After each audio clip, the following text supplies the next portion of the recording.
اللہ پاک آپ کو مدینہ منورہ کی حاضری نصیب فرمائے، وہاں کی زیارت نصیب فرمائے، مدینے کی بہاریں جا کے دیکھیں کہ اللہ نے اپنے محبوب کے شہر کو کیا رونق دی ہے۔ اس کی گلیاں نرالی ہیں، اس کی راہیں نرالی ہیں، اس کی سڑکیں نرالی ہیں، وہاں کی عوام نرالی ہے، وہاں کا سکون انفرادی ہے اور نرالا ہے، وہاں کی خوشی بھی نرالی ہے، وہاں کی غمی بھی نرالی ہے۔ کبھی اللہ توفیق دے تو شوق رکھے مدینہ منورہ جانے کا، مدینہ منورہ جا کے حج کریں گے، مدینہ منورہ جا کے عمرہ کریں گے، پہلے اللہ کے حبیب کے پاس جا کے سلام کریں گے، وہاں پہنچیں گے پھر اللہ کے پاس جائیں گے۔ ہمارے علماء کا اور صلحاء کا شروع سے یہ عمل رہا ہے کہ ہندوستان سے جو جاتے تھے پہلے مدینہ منورہ میں جاتے تھے اور وہیں سے احرام باندھ کے جا کے حج کرتے تھے یا عمرہ کرتے تھے۔ تو اپنے آپ کو اللہ کے ساتھ جوڑنا ہے۔ تو میں نے آپ کے سامنے قرآن مجید کی آیت پڑھی ہے، اللہ بذکر اللہ تطمئن القلوب۔ ہمارے حضرت خواجہ فضل علی قریشی رحمۃ اللہ علیہ موٹے دانوں کی تسبیح کھٹکاتے تھے، موٹے دانوں کی تسبیح، اور اس کھٹکے پہ اللہ کا تصور کرواتے تھے۔ فرماتے تھے کہ جب ٹھک کرو تو دل پہ ضرب لگاؤ، تاکہ ایک سونار تھا تو وہ ہتھوڑی سے بیٹھ کے اپنے زیورات بناتا تھا، تو ایک اللہ کا طالب عاشق جو تھا وہ پیچھے بیٹھ کے مراقبہ کر کے اس ٹھک ٹھک پہ اپنے دل کو چلاتا تھا اور اللہ کی ضربیں لگاتا تھا، اللہ کی ضربیں لگاتا تھا دل کے اندر۔ تو کافی عرصے کے بعد وہ بزرگ آئے، انہوں نے اپنی دستار اتاری اور اس سونار کے سر پہ رکھ دی، فرمایا تجھے میں نے خلافت دی ہے۔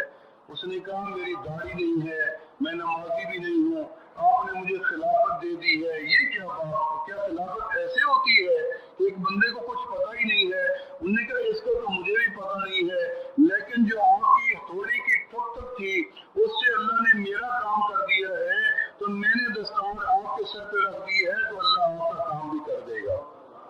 تو اس لیے ہم نے محنت اس دل کے اوپر کرنی ہے۔ میں اکثر کہتا رہتا ہوں کہ دل ایک کمرہ ہے، کوئی عورت ایسی نہیں ہے کہ کمرے میں جھاڑو نہ دے اور روزانہ صحن کو جھاڑو دیتی رہے۔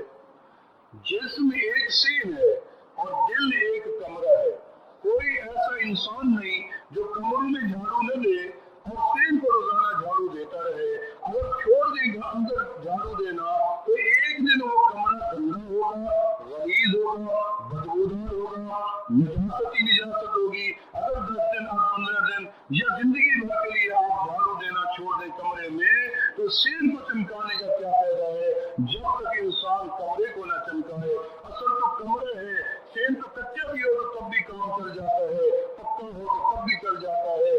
تو میرے دوستو، یہ ہمارا دل جو ہے یہ کمرہ ہے، یہ سین ہمارا جسم ہے۔ اگر جسم کو تم سین کو صاف کرتے ہو تو پہلے دل کو صاف کرو، کمرے کو صاف کرو۔ اس کمرے کی غلاظت، اس کی غلاظت اور جو اس کے اندر نجاست ہے، گندگی ہے، اس کو ہٹاؤ اور دھو دو۔ یہ غلاظت اور نجاست اللہ کے ذکر سے دھلتی ہے، اللہ کے ذکر سے دھلتی ہے۔ یاد رکھو کملی والے نے فرمایا لِكُلِّ شَيْءٍ سَقَالَةٌ وَسَقَالَةُ الْقُلُوبِ ذِكْرُ اللَّهِ۔ ہر چیز کو صاف کرنے کے لیے کوئی نہ کوئی چیز موجود ہے، اور دلوں کی صفائی کے لیے تو میرے اللہ کا ذکر ہے۔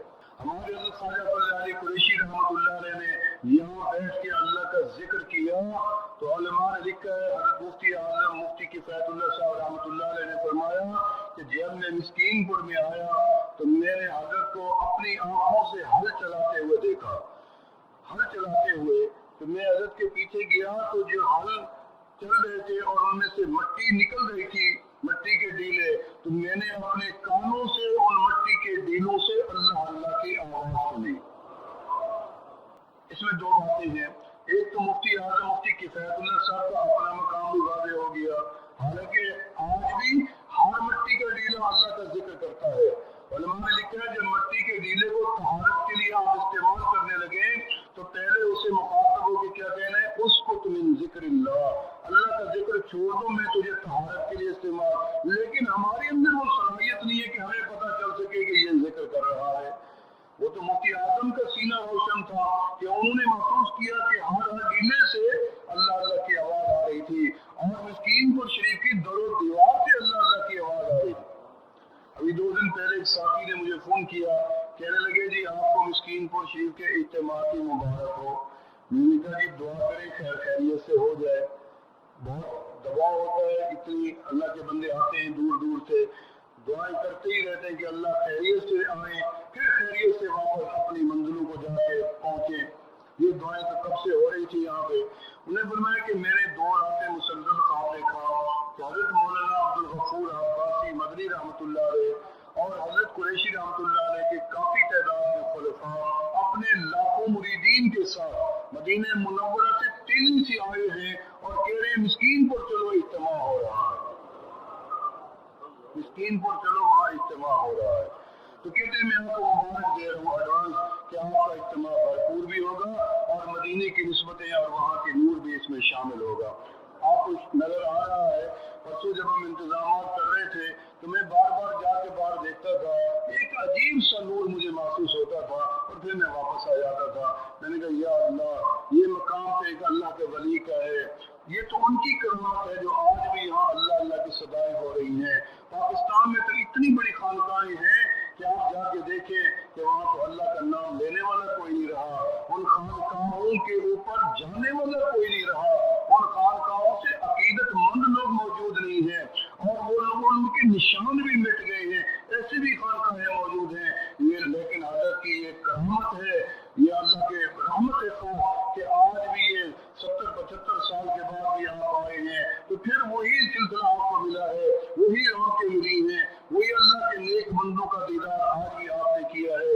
ایسے علماء اور صالحین آج بھی آپ کی آنکھوں کے سامنے یہاں موجود ہے جن کو دیکھنے کے لیے آنکھیں ترستی ہیں, وقت بھی چاہیے, پیسہ بھی چاہیے, لیکن یہاں وہ تشریف لاتے ہیں اور یہاں کی تکلیف برداشت کرتے ہیں کیونکہ یہاں آرام نہیں ہے, یہاں کھانے کا بھی اتنی لطف نہیں ہے, اور بھی بڑی تکالیف ہیں. لیکن یہاں رکھو جو اللہ کے راستے میں تکلیفیں ملتی ہیں اس کا اجر بھی تو پھر کئی گنا زیادہ ہوتا ہے.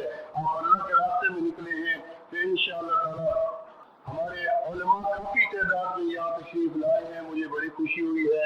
حضرت مولانا محمد صاحب قریشی ہمارے کوٹدو والے ہمارے والد صاحب رحمۃ اللہ علیہ سے مجازی ہیں, اور یہ حضرت مولانا امام المناظرین رئیس الموحدین حضرت مولانا دوست محمد قریشی رحمۃ اللہ علیہ, اور وہ بھی ہمارے سلسلے سے مجاز تھے حضرت مولانا عبدالمالک صاحب رحمۃ اللہ علیہ چوک قریشی والوں سے, اور ان کے یہ جانشین بھی ہیں اور عالم بھی ہیں, مناظر بھی ہیں, مقرر بھی ہیں, مؤلف بھی ہیں, وہ تشریف لے آئے ہیں. اور حضرت مولانا ہمارے حضرت مولانا عبداللہ دہلوی رحمۃ اللہ علیہ جو ہمارے حضرت کے بڑے اجل خلفاء میں سے تھے, بڑے عالم تھے, بڑے مفت رئیس الموحدین بھی تھے, اور میں نے رات بھی بتایا تھا کہ شیخ التفسیر بھی تھے اور اس فقیر کے مرشد بھی تھے اور استاد بھی تھے کہ میں نے قرآن پاک کی تفسیر حضرت سے پڑھی تھی. ان کے خانقاہ سے حضرت مولانا صاحبزادہ عبید اللہ اظہر صاحب, حضرت مولانا عبدالحی صاحب رحمۃ اللہ علیہ حضرت کے بڑے بیٹے تھے, ان کے جانشین بھی ہیں. وہ تشریف لائے, رات حضرت کے بیٹے آئے ہوئے تھے, وہ شاید ابھی نہیں آ سکے, وہ تشریف لائے ہیں.